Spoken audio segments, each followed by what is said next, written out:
Muy buenas noches, ¿cómo les va? Bienvenidos a Terapia de Noticias. Les prometí que iba a hacer terapia por primera vez en mi vida y acá estoy, con un nudo. Tenemos un nudo en la Argentina que quiero hablar en un rato con José Luis Espert, que está como invitado y a quien le agradezco su presencia. El nudo es la deuda, como siempre. Es interesante, acaba de terminar hace un rato el encuentro entre Alberto Fernández y Angela Merkel. Alberto entró, lo primero que le dijo es, para romper el hielo, me habló muy bien de usted el Papa Francisco.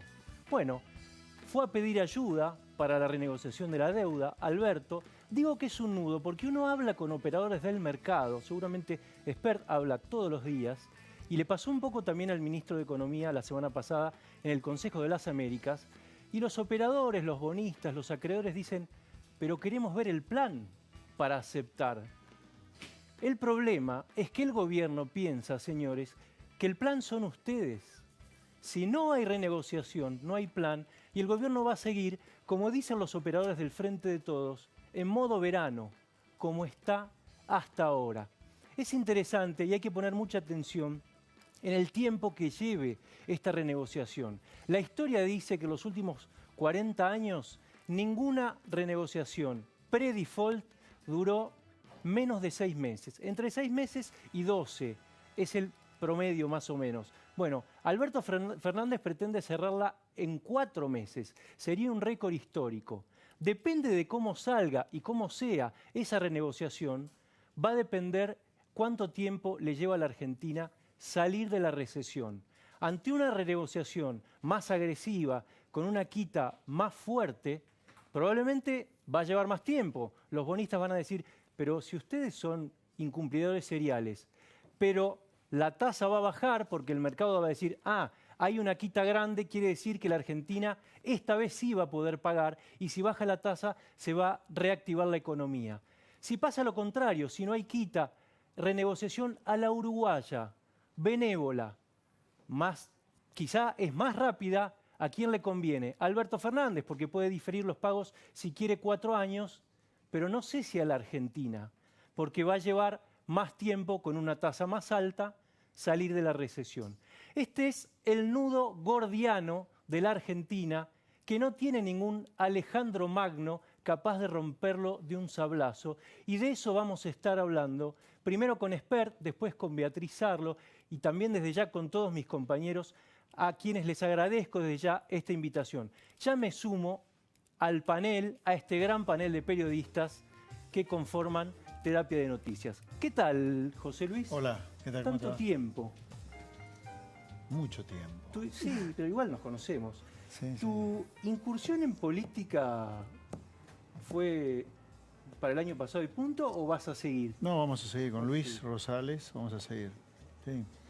Estamos viendo el vehículo, pero probablemente yo compita como candidato a diputado por la provincia de Buenos Aires. Ajá. Y en 2023 vamos a intentar nuevamente la presidencia. Yo creo que Argentina necesita cambiar este sistema. Vos hablás del nudo gordiano. Otra vez estamos discutiendo el tema de la deuda. Yo no sé cómo no estamos recontrapodridos discutir siempre lo mismo. Es el mito de Sísifo argentino, ¿no? ¿Cómo andás, Sí, Beto? no sé. Les ¿Qué doy tal, la Pancho? bienvenida desde ya. ¿Cómo andás, Bienvenido a vos, Daniel? Pancho. Sí, es verdad. En realidad Sí. les agradezco yo a ustedes.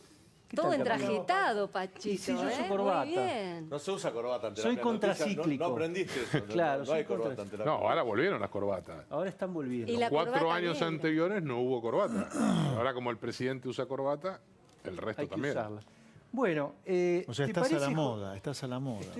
Lo que estamos de moda somos nosotros que tenemos corbata. Ya que hablamos de corbata y no corbata, uno de los que primero empezó sin corbata fue Axel Kicillof, ¿te acordás?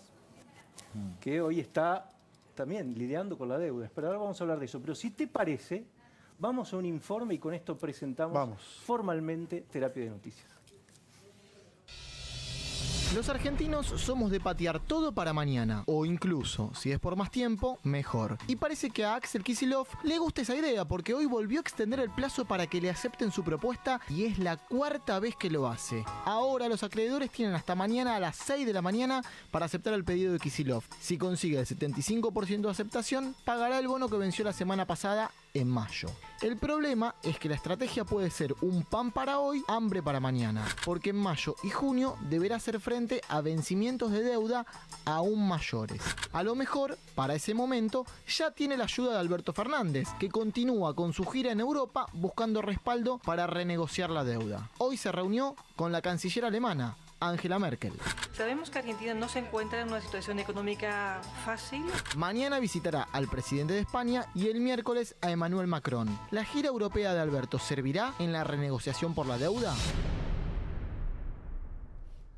¿Puede un papa ayudar en la renegociación? Gustavo Lázari decía el otro día en Twitter, es como que yo vaya al banco con un cura. No. Obviamente que no va a ayudar a nada. Pero puede convencer a No. los A ver, las deudas son cosas serias. Vos firmás contratos cuando emitís un bono de deuda. Un bono no es un papelito aparentemente inocente, es un contrato. No te comprometes a hacer ciertas cosas, el acreedor a otras. No. Por más que traigas el Espíritu Santo al Papa, no. Esto es irrelevante eso. A los acreedores. No le mueve el amperímetro a los acreedores, a los bonistas, pero quizás, José Luis, el Papa, y esto casi todos los analistas coinciden con vos, que no influye en lo más mínimo, pero puede hacer como jefe del Estado Católico una gestión ante el Fondo Monetario Internacional, que sí tiene un componente más político y menos especulativo que los bonistas, ¿no? Bueno, desconozco, digamos, no me da la cabeza para pensar el Papa tratando de convencer al fondo para que... Quiso convencerlo Obama en el 2014 y entramos en default selectivo, ¿te acordás? Sí. ¿Y Merkel? ¿Puede ser más persuasiva, más convincente? Porque acaba de prometer apoyo, dijo, bueno, vamos a ver. Pero la pregunta de usted, para mí hasta ahora son adivinanzas. Yo qué sé yo, es todo político eso, qué sé yo, no ¿Y cuál sé. es la certeza? Vamos, yo lo que he visto es, vos cuando tenés un problema con el fondo y estás apretado por los pagos que tenés... A ver, vamos a separar el tema. La deuda con bonistas privados de la deuda argentina con el fondo. Argentina tiene dos deudas, si vos querés, exagerando, con bonistas privados y con el fondo. En términos políticos, lo que se intenta es con el fondo. Recordemos que Donald Trump, vía política, le dio mucho más de lo que se esperaba a Macri. Entonces, vos con los bonistas privados, si querés patear los pagos para adelante, tenés que sentarte a renegociar una quita en valor presente de esa deuda. Menos cupón de intereses, menos capital, algo. Ahora, con el fondo es otra cosa, porque el fondo es un acreedor privilegiado. ¿Por qué? Porque son los países en realidad los que te prestan a vos a través del fondo, cuando a vos no te presta nadie. Entonces no es que el fondo va a entrar en la misma lógica algún día que los bonistas, con quitas, sino que vos, si querés postergar los pagos con el fondo, vos tenés que hacer un nuevo programa con el Fondo Monetario. No Ahora, es que el José fondo Luis, te dice, bueno, ok, Bueno, pero un nuevo programa implica reformas estructurales. no sé, o algún ajuste más, Pero no sé. el ajuste a los jubilados, perdón, Laura. No, está bien. Bueno, pero vos estás en el tema justamente, el ajuste a los jubilados, que supuestamente todavía no ocurrió, pero suponemos que va a ocurrir. ¿Eso puede ayudar? No, el fondo no se te mete con los jubilados. Te puede hacer observaciones sobre, a ver, si hablamos de los jubilados, el sistema de seguridad social está quebrado. O sea, dice que le va a pagar al jubilado 82% móvil y todos los participantes saben que eso es mentira. ¿Por qué? Por una cuestión matemática. Vos tenés un activo y medio, ni siquiera 2 por cada jubilado, y el sistema para pagar 82 necesita 4. Entonces, ¿quién inventa el doble de la cantidad de aportantes? Entonces, todos se mienten ahí. Vamos a suponer mañana José Luis Espert es presidente. ¿Por dónde empezás? Porque el ajuste también es doloroso. Pero acá no se trata de ajustar así en el aire. A ver, acá te voy a decir lo mismo que dije en campaña. Y en campaña ninguno de los candidatos dijo las cosas que nosotros con Luis Rosales dijimos. Y acá hay un sistema que no sirve, que destruye a la gente de trabajo, a la que quiere prosperar, al comerciante, al industrial, al empleado, al monotributista. Yo digo, ¿alguien está contento con cómo funciona la Argentina? Yo no creo que nadie esté contento. De los que no son parte del problema, obviamente, ¿no? Los que tienen poder de lobby para estar cerca de los gobiernos, encontrar un nicho, un negocio, es otra cosa. Pero la gente común vive destruida en este país. Ahora yo te pregunto Al lo jubilado siguiente. le roban, al que se endeudó después no puede pagar la deuda, al depositante le roban los depósitos, al asalariado le roban el salario. ¿Entendés?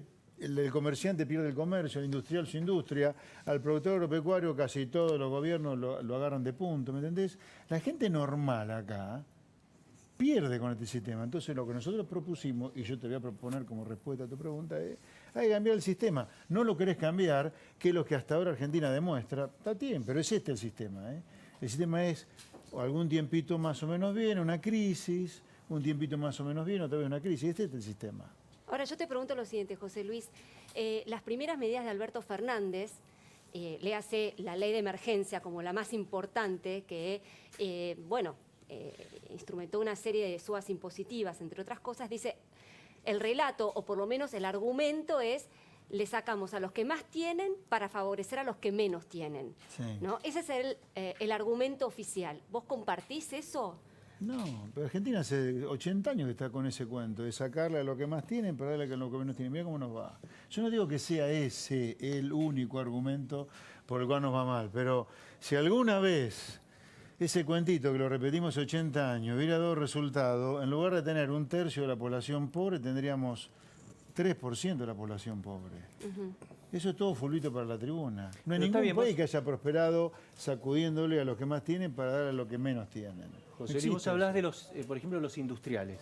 Sí. Y hoy hay muchos industriales que están contentos con Alberto Fernández. Pero no hay duda que están contentos.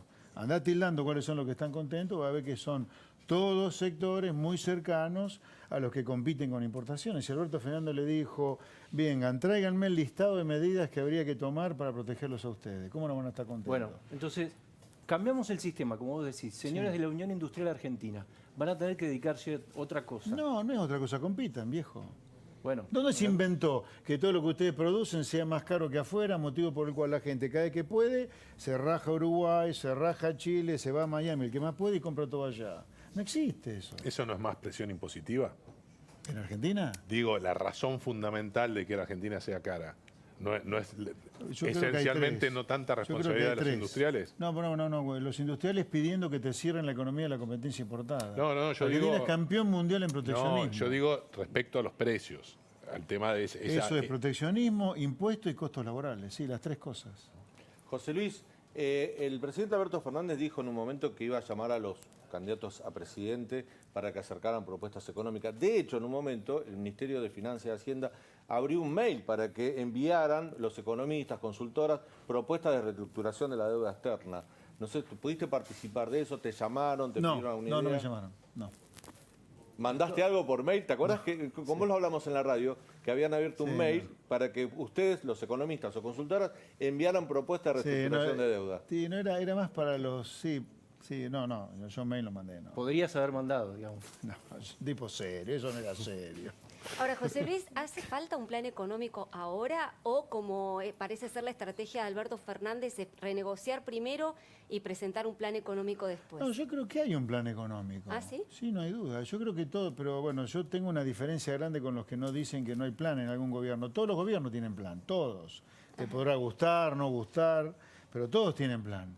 Yo creo que el plan económico de Alberto Fernández tiene mucho de lo que tuvo el programa económico de Macri. El de Macri tuvo mucho de lo que tuvo Cristina y así para atrás. Todos los planes económicos tienen por lo menos 3 líneas argumentales básicas en Argentina.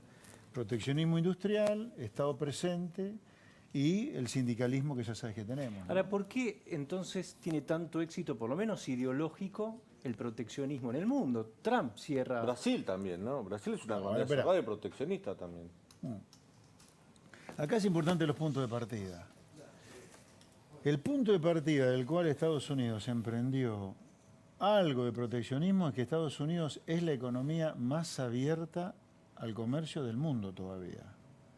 O sea, acá hay que agarrar los números. Vos vas al OMC, te bajás las tablas de los aranceles a la importación que cada país miembro del OMC impone, te bajás las tablas con las medidas no tarifarias que cada país impone, y Estados Unidos es el que menos trabas todavía impone al comercio del mundo. Argentina está en el otro extremo.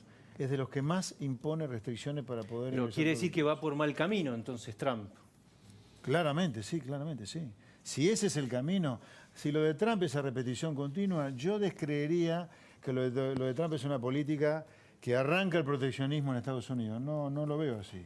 Hasta ahora Trump ha hecho guerras comerciales o amenaza guerras comerciales contra aquellos que, por ejemplo, China, que le roban las patentes. Entonces, ¿vos me robás las patentes? Es una cuestión política, decís vos. Toma, entonces te pongo... Bueno, nosotros también sufrimos claro. la protección de Trump. Pero- Y no creo que haya sido una guerra comercial. Está bien, China fue una guerra comercial. En el caso nuestro no lo sé, pero de ahí a pensar que Trump ha empezado una política de tendencia proteccionista me parece Ahora, José Luis, exagerado. siempre toda reformulación de un plan hacia la ortodoxia tiene un costo. Cuando Australia abrió su economía en los 80, el desempleo pasó de 5 a 12%. Hoy está mejor. ¿Cómo convences a una sociedad que hoy está queriendo irse de vacaciones, si puede, o en febrero o el año próximo, de que tiene que hacer un esfuerzo de 10 años? Digo, ponete en la cabeza de un político. La sociedad argentina está haciendo un esfuerzo para no lograr ninguna mejora desde hace medio siglo, por ejemplo. Es al revés, hay que contarlo al revés a esto.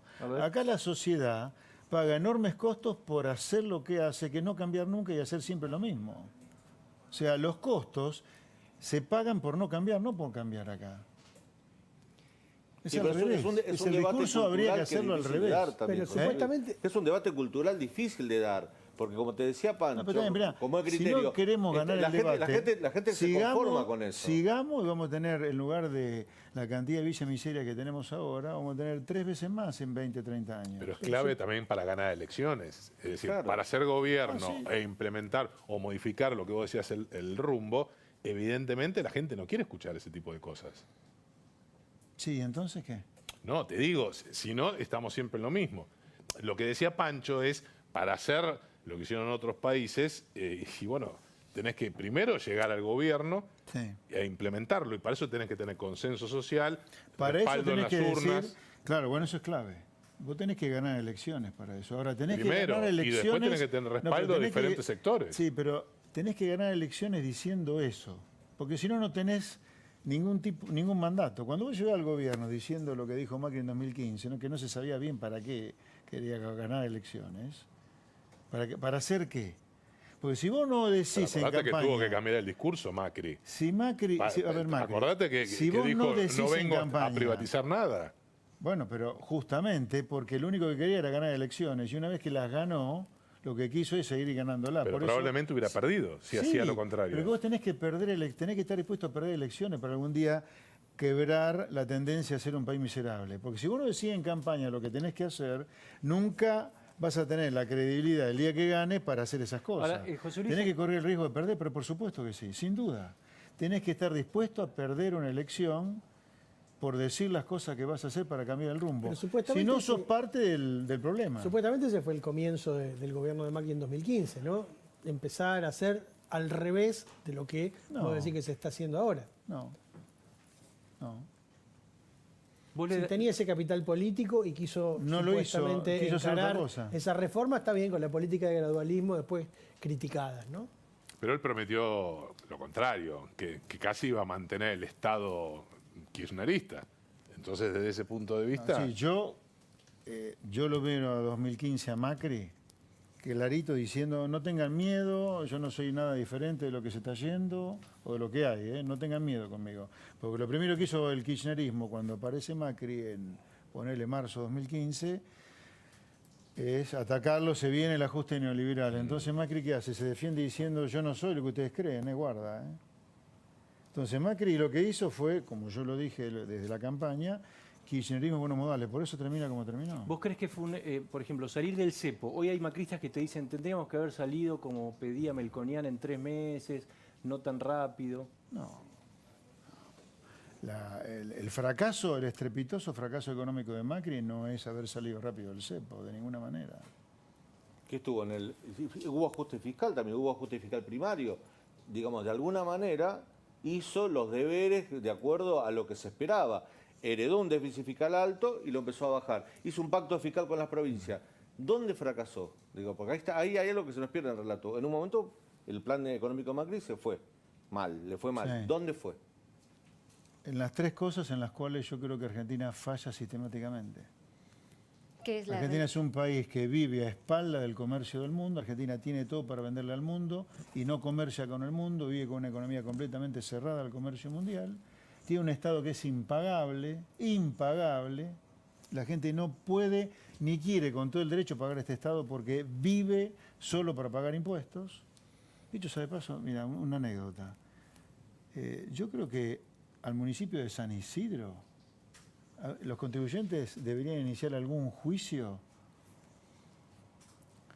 Porque, claro, a vos te cobran ABL en San Isidro, ¿no? Pero esto ocurre en varios, no es el único. Yo lo vi recientemente porque tuve amigos que me mostraron sus ABLs de distintos lugares del país. El ABL te lo cobran en función de donde vos vivís. A vos te cobran un ABL de 1.500 pesos en el interior, en alguna ciudad chiquita, y en San Isidro 15.000, 20.000 pesos por mes. Entonces no es que te cobran ABL, ¿no? Porque si te cobraran alumbrado, berrío y limpieza, en Quemú, el berrío y limpieza nos sale 1.500 pesos y en San Isidro 15.000. No es 10 veces la diferencia, será 1, 2 veces. Tendrían que pagar todos lo mismo. Pero por supuesto que sí, si no, no es un ABL, es un impuesto.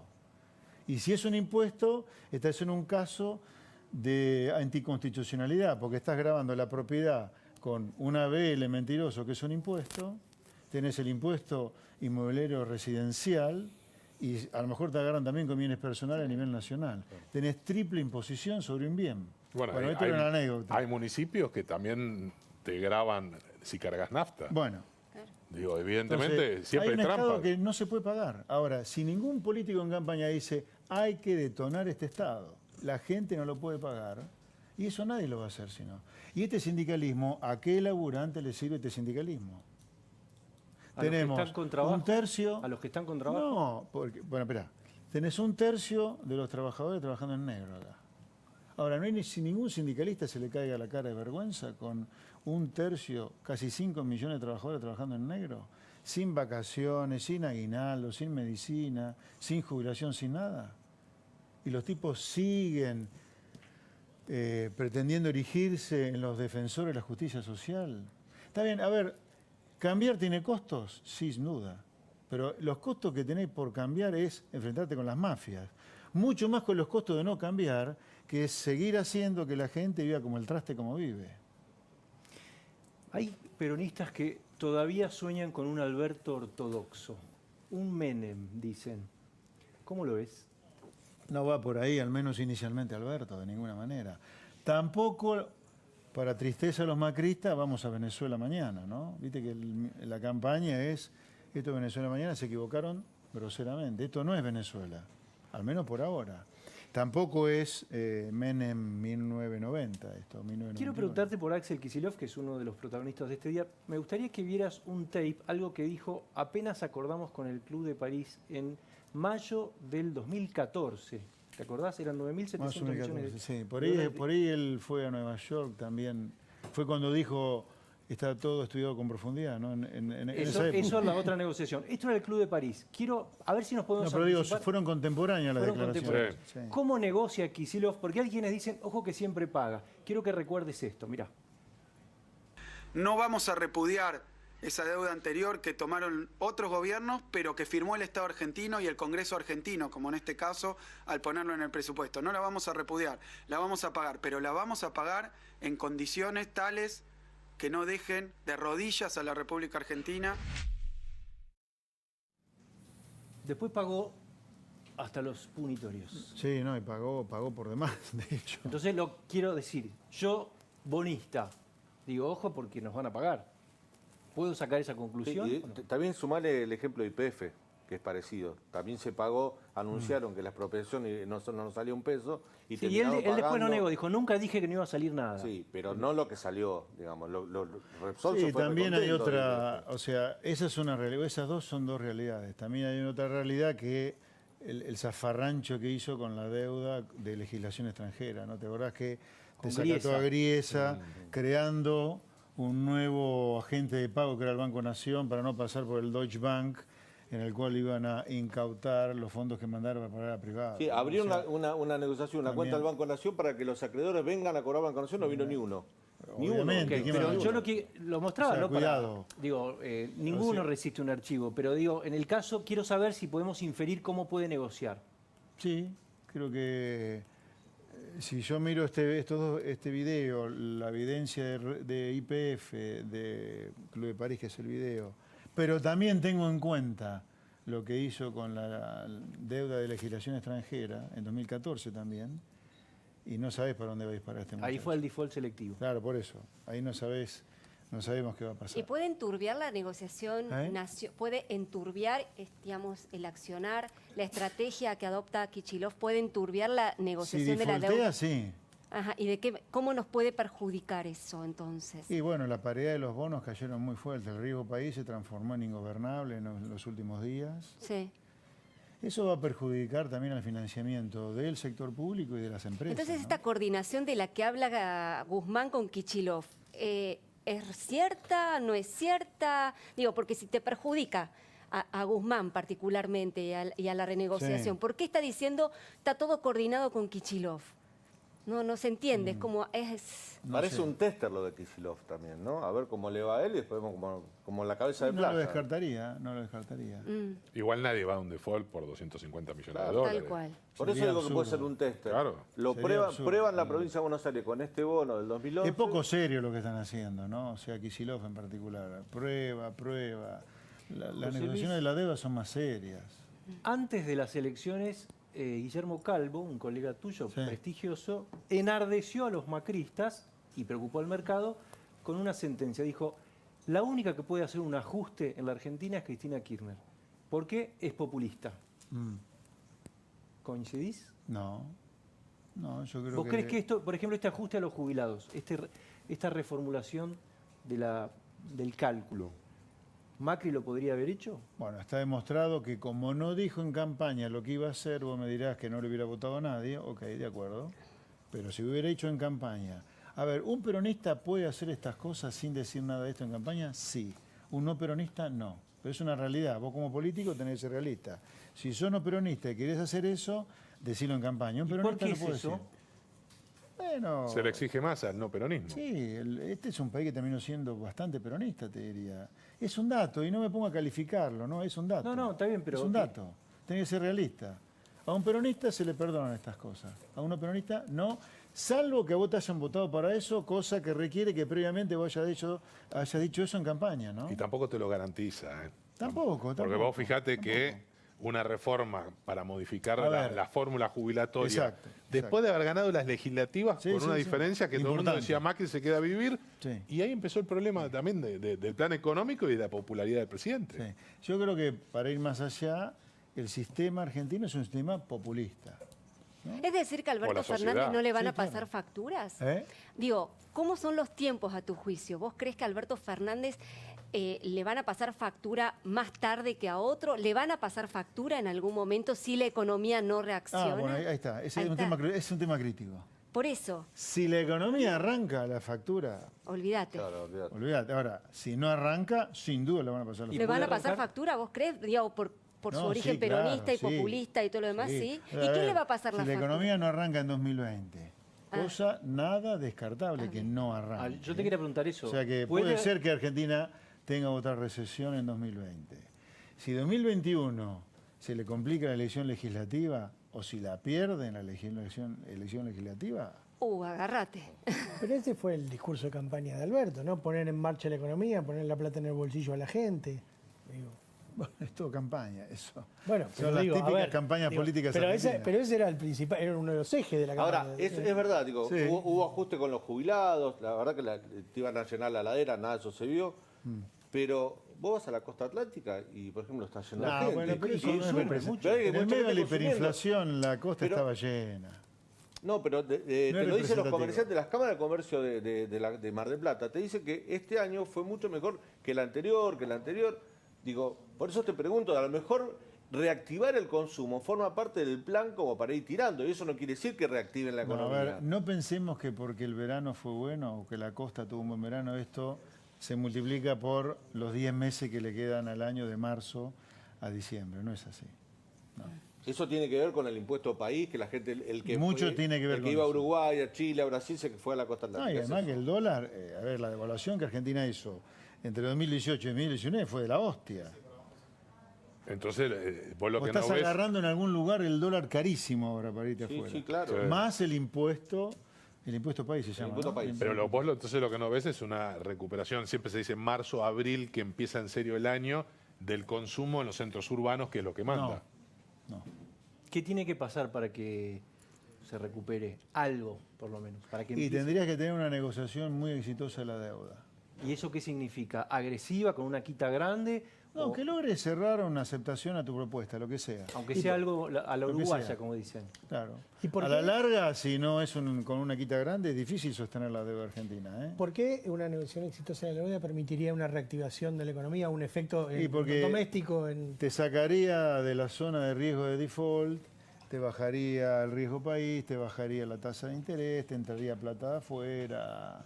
Empezaría a saber el típico efecto de una negociación exitosa de la deuda. ¿Qué tipo de plata entraría?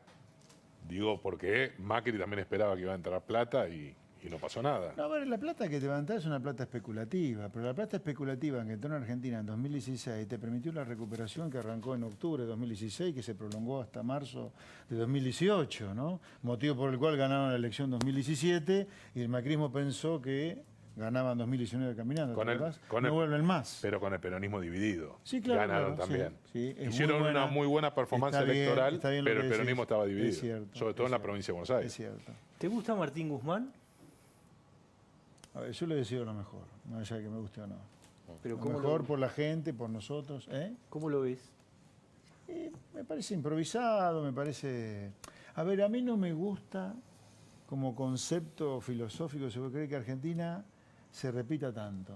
Porque esto de Alberto Fernández no será Venezuela, para dolor del macrismo, pero no es algo que a vos te va a hacer triunfar. No es que Argentina se monta sobre esto y empieza a crecer y a crecer. La va a pelear durante 4 años con Alberto Fernández así. Pues yo estoy convencido, a lo mejor estoy equivocado, pero creo que no, que Argentina tiene que detonar aquello sobre lo cual se erigió en el último siglo. Y este es un empresariado muy provendario, tiene una clase política absolutamente impresentable, con un tamaño del Estado impagable, y tiene un sindicalismo al cual no le importa el trabajador, es una mafia. Señores feudales que tendrán medios, son presidentes de clubes, son diputados, pero al trabajador más fangulo. Hacia un siglo, ¿qué quiere decir? ¿Cuándo empezó? Dije un siglo, pueden ser 70, bien, 80 años. ¿Cuándo empezó el deterioro? Mira, yo le he medido con mucho cuidado eso, estadísticamente hablando, lo cual no quiere decir que políticamente haya comenzado ahí. Yo creo que políticamente comenzó mucho antes. Si vos tomás la medida más blanda, la menos ácida, la más light, la más soft para medir una decadencia, es qué posición ocupa un país en el ranking mundial de ingreso per cápita. Es lo menos que le pedí a un país para decir, este país anda bien o anda mal. Argentina, a mediados del siglo pasado, estaba número 6. Hoy es número 90 ya. Perdió groseramente más de 80 puestos en 70 años. José Luis. ¿Quién es Perón? Ese sí. Pero empezó ahí el deterioro, no. En el 75 empezó. Se profundizó. En términos Yo creo que estadísticos. arrancó antes, pero acabas de decir que el peronismo tiene una fuerte influencia. O sea, pero no hay duda, a ver, no hay duda que la tiene. Pero el ADN argentino ya mutó y el país es populista ya. Pero, no tiene sentido combatir el peronismo. Si es el país eso. La sociedad. La sociedad. Como el clima, está. Yo sabes que te quería preguntar un poco cuando Pancho te preguntaba por Martín Guzmán. El padrino, el mentor ideológico de Martín Guzmán es Joseph Stiglitz, premio Nobel de Economía 2001. Es alguien muy estudiado en el mundo económico, es una persona que ha marcado tendencias, corrientes ideológicas, tiene una cátedra en la Universidad de Columbia. Es un tipo reconocido. ¿Cuál es tu opinión sobre Joseph Stiglitz? Porque, por ejemplo, hoy unos economistas dicen, ojo que Stiglitz en los mercados en Wall Street no lo quieren mucho. O sea, no le confían mucho. Bueno, pero más allá sin Wall Street, Wall Street también, yo te podría decir, a veces es parte del problema, no es la solución. Pero Stiglitz, a ver, yo he estudiado el libro de Stiglitz. A ver, los premios Nobel se dan por grandes décadas y décadas de contribuciones salientes a lo que es la teoría económica, ¿no? Stiglitz ha hecho contribuciones muy importantes en ese plano. Ahora, una cosa es el Premio Nobel de Economía y otra cosa es cuando esa persona, sea cual sea, ahora me voy a concentrar en Stiglitz, pero déjame darte una mirada global, no personal. Una cosa es darlo vuelta a ese premio Nobel y hacerlo hablar de lo que es la política económica en concreto. Para que tengas una idea, un premio Nobel se dedica básicamente a estudiar un tema, un solo tema de la economía toda la vida. Stiglitz estudió un par de temas toda la vida. Ahora, después a transformarlo a Stiglitz en una emanencia de lo que tiene que hacer un país y más Argentina, es una osadía de él y de nosotros también, que nos creemos que... ¿Sabes la cantidad de premios Nobel que han hablado maravilla de la convertibilidad acá durante los 90? Yo los escuché. Y mirá cómo terminamos con la convertibilidad, en la peor crisis de toda la historia. Así que un premio Nobel, ojo, yo he tomado cursos con premios Nobel. Te dan vuelta, a mí me dan vuelta 500 millones de veces un premio Nobel, ¿eh? Pero una cosa es ponerlo a jugar el terreno de la política económica en concreta. Yo no le tengo ningún respeto en principio a un premio Nobel cuando habla de política económica en concreto. Salvo que vos me digas que recibió el Nobel por haber contribuido a temas muy, muy concretos de política económica global. Stiglitz recibió el premio Nobel por sus grandes contribuciones hacia lo que es la simetría en la información. ¿Qué tiene que ver eso con los problemas de Argentina? Pero en la Universidad de Columbia se ha especializado o ha escrito en los años posteriores al premio Nobel en reestructuración de deuda de países emergentes. Esto es lo que lo ha hecho un poco... No, a ver, a Stiglitz no le dieron el Nobel por eso. No le dieron Nobel, pero se ha especializado un poco en ese tema. Sí, la verdad que los consejos de Stiglitz sobre la deuda, porque Stiglitz le dio consejo a Cristina sobre la deuda, ¿no? Sí, claro. No fue bien con Cristina y lo que hizo con la deuda. Argentina estuvo desde 2001, no era Cristina, pero pongamos 2003 hasta 2015, 12 años, en default fuera del mercado. Así que... ¿A quién le pedirías un consejo para la Argentina? ¿Vos decís de economistas? Sí. Guillermo Campos es una persona para consultar, sin duda. ¿Lo conocés? ¿Hablás con él? Sí. De tu paso por la política, ¿hay algo que te haya llamado la atención, que hayas dicho, esto no lo esperaba, esto me sorprende? ¿Cómo se ve de adentro? Quiero decirte, porque te conocemos como economista. ¿Lo de ASEF? ¿Fue lo más duro? A ver, o que el gobierno con el poder del Estado intentara que no te presentara. Esa fue impresionante, sentir que un gobierno te quiere ejecutar para que no compitas, digamos, ustedes no son los chicos buenos, yo decía de Macri y sus chicos, ¿no? Pero ustedes no son los buenos. ¿Alguna vez Macri... No quiero pensar lo que son los malos. Pero ¿alguna vez Macri intentó llevarte...? Yo me esperaba el mundo de traiciones, miserias que fue la política. Lo es. No, te preguntaba si en algún momento de la campaña o previo a la campaña Macri intentó llevarte a su redil, digamos, al PRO o competir para Juntos por el Cambio. No. Nunca. Eso se dijo muchas veces, así como que me financiaba el kirchnerismo, creo también. No, los dos hicieron trascender que yo estaba con ellos. No, pero nunca nada. Ni con el kirchnerismo tampoco, ¿no? Nada. Ahora, ¿sabés la cantidad de macristas que te vieron en el debate presidencial y dijeron, esas son mis ideas, pero enfrente viene Cristina, no lo puedo votar?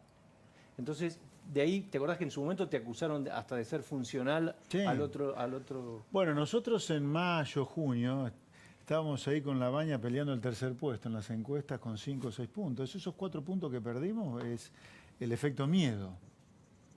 El macrismo hizo una muy buena campaña del miedo entre las PASO y el 27 de octubre.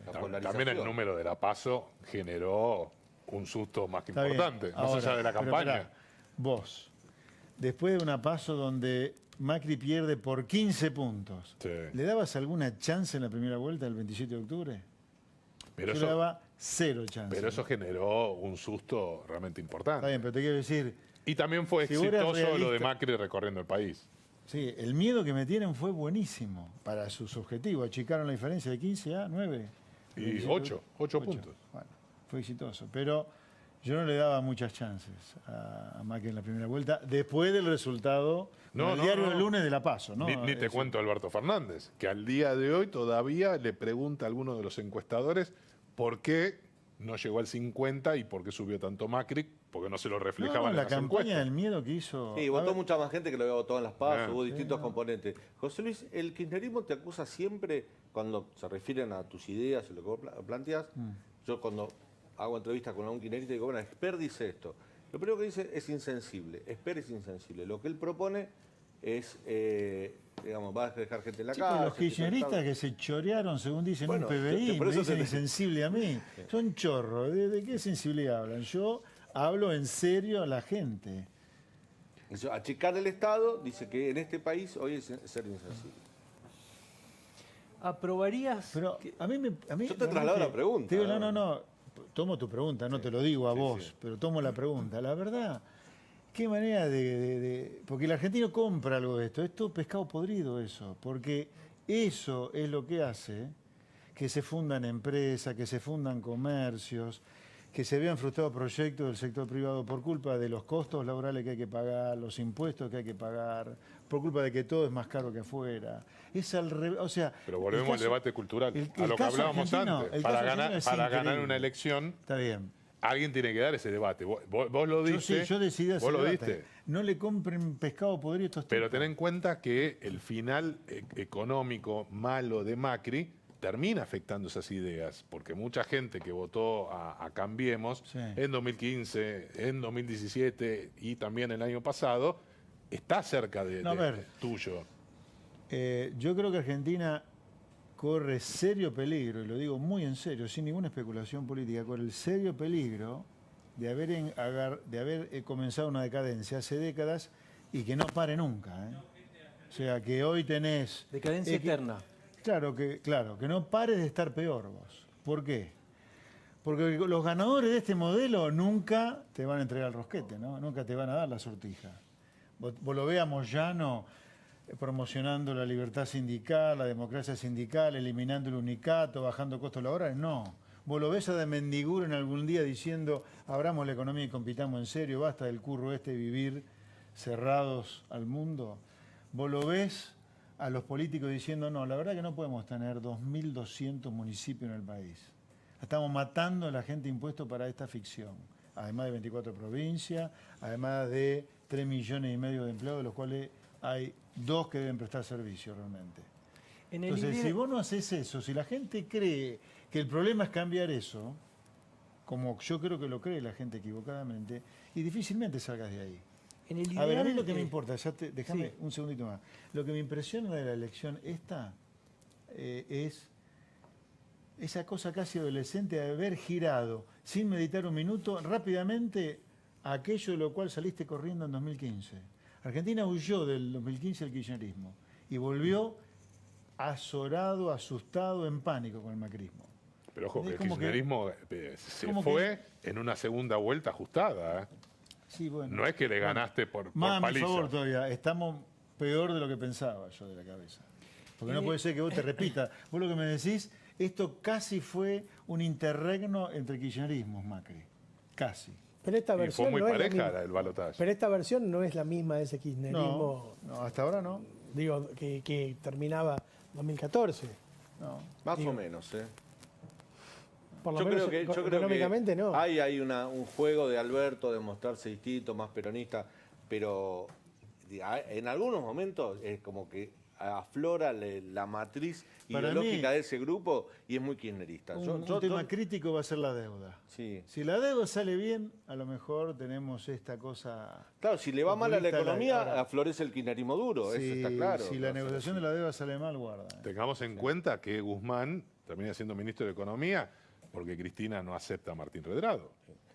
Fíjate todo lo probablemente que Alberto Fernández hubiera tenido un ministro de Economía totalmente diferente. Designaron en puestos claves, en la IGJ, en la UIF, en anticorrupción, toda gente que va a trabajar para garantizarle la impunidad a Cristina. Esto es así, digamos, son gente muy cercana a Cristina, hasta el abogado, el apoderado de los hijos de Cristina en la causa Otesur está al frente de la IGJ ahora.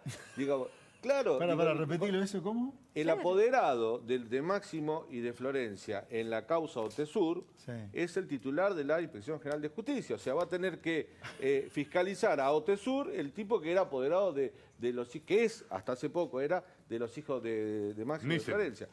Digo, y cuando ves todos esos movimientos, yo dudo de que Alberto quiera transparentar. Digo, cuando hablan de Milagro Sala, cuando hablan del ministro del Interior, habla de presos políticos. Guado de Pedro lo pone en un tuit. Hay presos políticos en la Argentina, se refiere a De Viro, se refiere a Barata, etcétera. Denostan la causa de los cuadernos. Cuando los pones en ese rol, ya te saco de la economía, sino en el rol político de qué modelo de país quieren. Yo veo kirchnerismo duro, José Luis. No veo un cambio. Venezuela.